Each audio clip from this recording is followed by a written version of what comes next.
Welcome to P&W Repair. It's your first time, or if it's your first time, I'm Andy. Doing something a little different today. We're going to do a review on the Rop Shop Waste Spark Coil for the Onan CCKA, as well as a multitude of other engines. Kind of a universal waste spark coil. Part number on this 100709. It is a kit. Comes with ignition coil, coil bracket, some screws, as well as some loom, new condenser, and a jumper wire. Yeah, you could use their jumper wire, but it's just basic cheapo ring terminals on it. Made my own jumper wire so I could run heat shrink terminals, and that jumper wire is just designed to go from your point system up to the negative side of the coil, and then you'd have to run a positive to the positive side of the coil. We're talking primary side. So as far as that goes, I guess I'll kind of go into how I did this and made this work, and I guess why. This is, as I previously said, an Onan CCKA twin cylinder that is powering a Lincoln Link Welder 225. I've had nothing but problems, being that this is mounted on the back of my service truck and is exposed to the weather year-round. I've had nothing but issues going through Magnetos. Did a video in the past of going down and driving, 100 whatever miles to go buy a complete machine just to rob the Magneto, the used Magneto, off of that in hopes to make it work. It did work for about a year until it didn't work again. So here we are. The mags for these are an obsolete part number. They don't exist anymore. So you can only get them used market if you're going to get them. That's why we went this route. How the Magneto works on one of these engines, it's a waste spark setup anyway. Difference between a coil and a mag, the big one being that the Magneto generates its own voltage off of a fixed magnet, or a set of fixed magnets on the flywheel, that rotating mass past the mag. The coil assembly is actually part of the coil, or part of the Magneto. Your spark is generated there. It would then go up to your points. Your points opening and closing is what's opening and closing would collapse that electrical field in the coil. That's what generates the spark. The other side of that would be an ignition coil. With an ignition coil, you supply battery voltage and ground it, and then you have something to trigger it, in our case the points, and with that opening and closing, same thing, generates a spark in the secondary winding, and there you go. So being that that was obsolete, we opted for this. We just, by happenstance, went with the Rop Shop kit.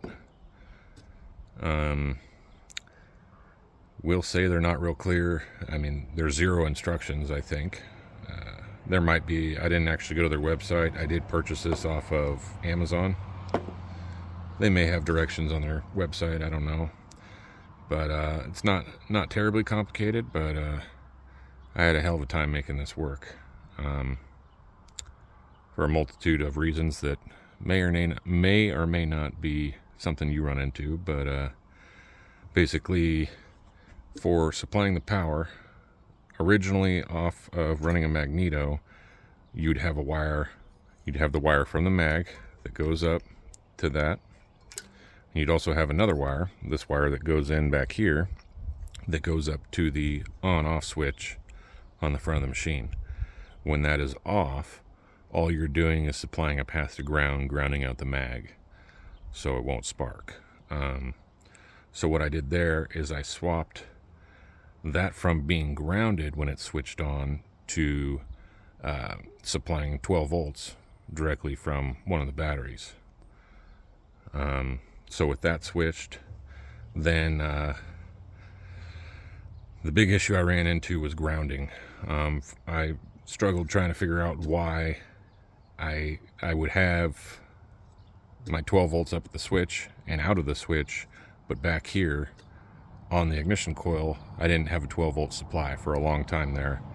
Come to find out, even though we're grounded through the points housing directly to the engine block, and there's actually an additional ground that runs from the back of the points box to the intake exhaust manifold assembly, it still was not a good enough ground to the battery.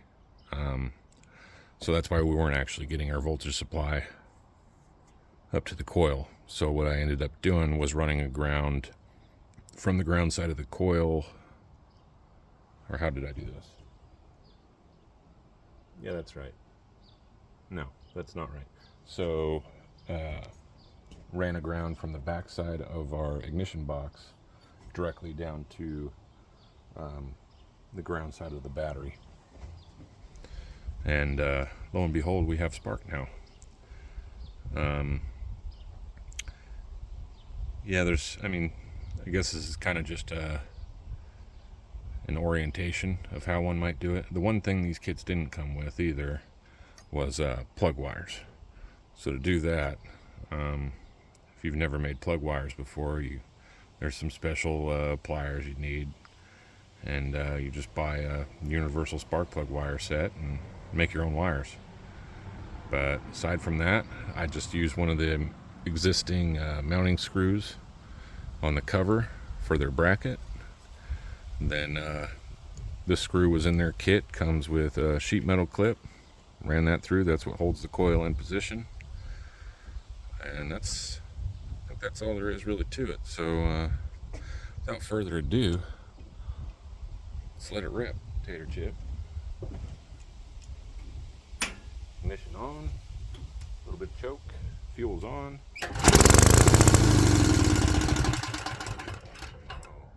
happy.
So, as you can see,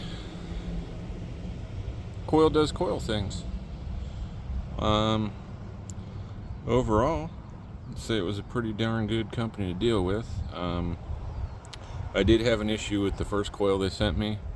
The secondary winding was, I believe it was the secondary winding, was open. Simple enough through Amazon, I'm sure, even dealing with them. They sent me a replacement, asked that I return the defective one, and simple enough. I think they even kind of expedited the shipping, so that was cool. But yeah, we're back up in action thanks to the Rop Shop, and overall I'd say yeah, buy it. It'll do what it's supposed to do. Do greatly appreciate you guys watching. Sure to like and subscribe, And I'll catch you on the next one.